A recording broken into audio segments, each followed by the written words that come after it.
Hi guys, today we're going to be looking at the headbutt. The headbutt is a devastating weapon when deployed at short range. Now, the headbutt is a fantastic weapon as long as it's used properly. The weak link with the headbutt is the neck. Obviously the head is attached to the body via the neck, and this is where we can lose power and potentially injure the neck. So, when we're learning to headbutt, one of the most important things we need to do is make sure we're protecting the neck. So, when we go to do the headbutt, the thing we always like to do is make sure we pull the shoulders up, suck the head in. So if you remember back to the videos where we looked at the diamond shape, it's exactly the same premise. Pull this in, suck this in. Secondly, whenever we go to do the headbutt, we need to make sure that the rear shoulder is jacking up behind to give it just a further little bit of backup in terms of safety. So if I'm doing a headbutt in this direction, not only do I want to raise the shoulders like this, I really want to pull this rear shoulder up just to help protect it because of the impact that's going through the head. The third element that we really need to look at is which part of the head we're using. So really, if you draw a line just above the eyebrows and 360 degrees around the head, okay, that's the hardest part of the head, and that's the part of the head that we would really need to be using when we're doing a headbutt. So, those three, anywhere above the eye line, the shoulders up, and the rear shoulder jacking up just to make sure and give it that extra little bit of support. Now in this video, we're going to be looking at three different types of headbutt. We're going to be looking at the direct headbutt, which comes forwards. We're going to be looking at the sway and the up and under. I'm going to break each one of those down and show them in different angles for you. Now if you think to the animal kingdom, the headbutt is used by many different animals for defending itself or defending its territory. So I will use some visual referencing, if you like, for you just to capture the image in your head as to how these type of headbutts might be used out in the wild. So we're going to first of all look at the direct headbutt.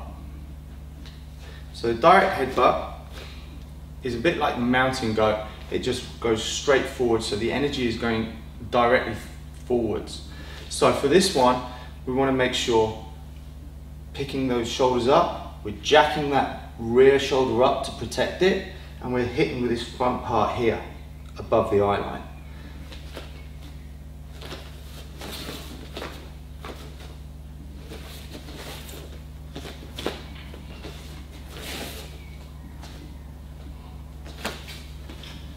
Now you'll notice that not only am I using my shoulders to protect the neck and I'm hitting or connecting with the correct part, I'm also generating the force using the waist as opposed to the neck.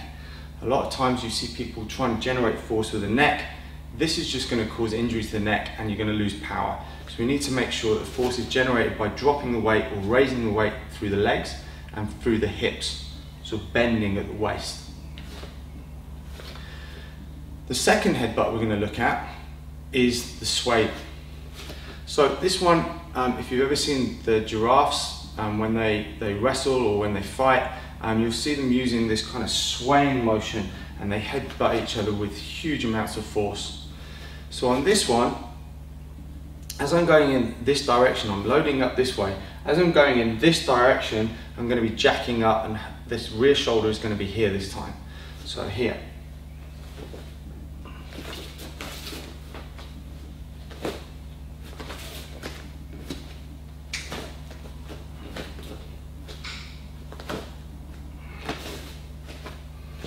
So there we have the sway. The final headbutt we're going to look at this part is the up and under. This one, if you imagine like a rhinoceros, is coming in and then thrusting upwards.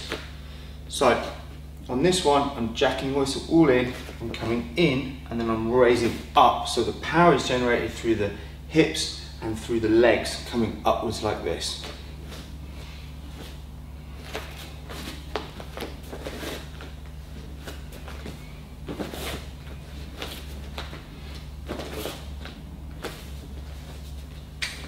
So there you have it.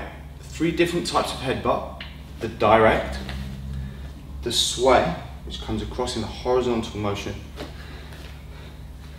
and the up and under, which comes upwards in a vertical motion. So now we've looked at the headbutts in isolation and a technical point of view. What we need to do now is learn how to develop accuracy, a little bit of speed and power, and we're going to do that on the pads. Now whenever we're developing a technique, we always try and use this pathway. It's a faster way of improving. Now, before we use Simon to perform the headbutt on the pads, we need first of all to learn how to use the pads correctly. So all I'm going to do is raise the pad like so. I'm going to put the other pad from the opposite hand in the crease and bring it in like this. So I have the opposite one sandwiched between my shoulder and that front pad. This just gives it a nice solid base and allows Simon to headbutt that, knowing that he's got a good safe base to do so from. So Simon's going to do this, and we're just going to go through each of the safety points we've just brought up and make sure that all of those are included in the headbutt. So first of all, okay, I'm going to put the pads in the correct position. Now he's going to raise his shoulders, jack up that rear shoulder. He's going to make sure that he's hitting with his front part of the head, and he's going to have forward momentum and fold at the waist to generate the power. Okay, ready? Good. And again. Perfect. One more time. Excellent. Showing that from a different angle, exactly the same. So I have correct pads in the correct place. Simon raises his shoulders, jacks that up, hits it with the correct part, and has that nice forward momentum. And one more time, Simon. Perfect. Very nice. So on this next one, we're going to learn how to do the sway or the swipe headbutt that goes along this horizontal line. Now on this one, I hold this very similar to the way I would for a hook punch, okay? And so Simon's going to make sure, again, just because he's not coming direct, he still needs to make sure that he has this shoulder jacked up because he's hitting on the opposite side. So shoulders up, he jacks that up, okay? And he uses body mechanic through the hips and through the legs to make sure he's generating power. Okay, one more time, Simon. Good. Okay, so we're going to perform that at speed now.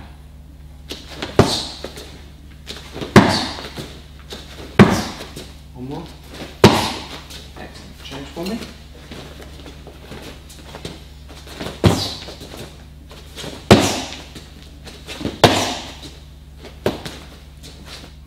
The up and under headbutt is, in terms of pad handling, is very similar to the direct.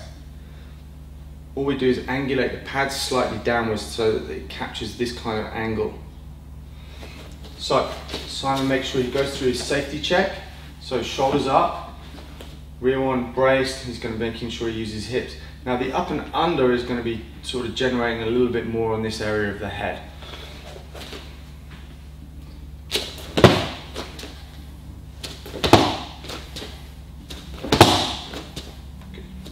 For me.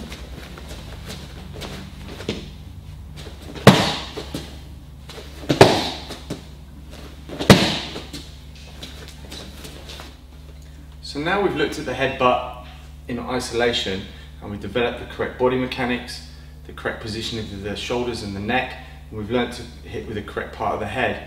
What we will now do is to raise the skill level, is to teach somebody how to hit with the combinations of headbutts. So on this one, we're just going to do a 2-part combination, and Simon's going to perform the direct headbutt and into the swipe or the sway headbutt. So making sure he has his shoulders jacked up, he's moving forward, hitting with the correct part of the head. He then changes position and hits a crossfade. So we're going to do that at speed.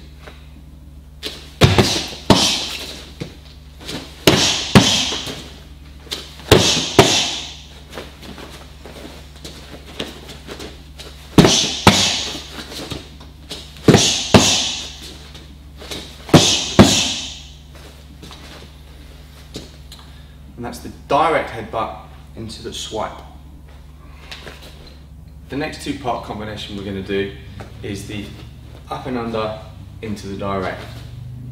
So So remember, making sure the pads are in the correct position. Simon's going to come up and under and then go into the direct. We're going to perform 3 of those from various different angles.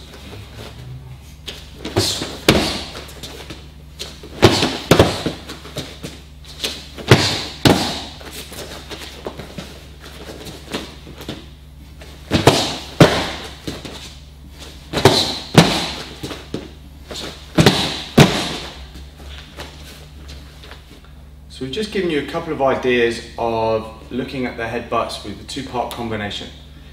There's infinite amount of ways that you can put these headbutts together and really develop a great skill in this area. But these are just some ideas for you to go away and play with and help develop your headbutt.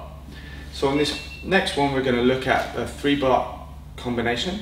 So we're going to look at the direct headbutt, the swipe, and back into the direct. So we're going to do that at speed now.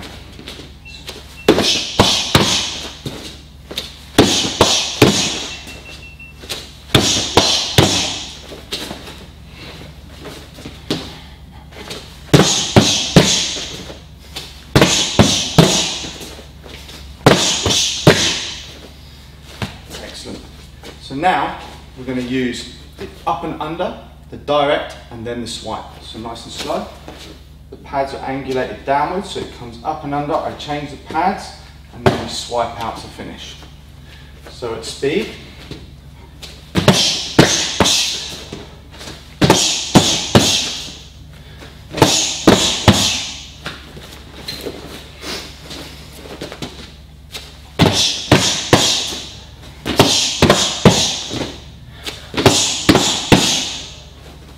Awesome. So there you have it, the headbutt. As we said, it's a devastating weapon at short range. As long as you learn how to develop it properly and make sure that you have the protection of the neck in place, that shoulder jacking it up, you're hitting with the correct part of the head, and you're using the legs and the hips to generate and use power, then it's a great weapon to have. So we looked at the direct, we looked at the swipe or the sway headbutt, and with the up and under. So those 3 headbutts in combination can be absolutely devastating. What we'll be looking at in following videos is how we can use those against 1 person or 2 people and how we can apply them.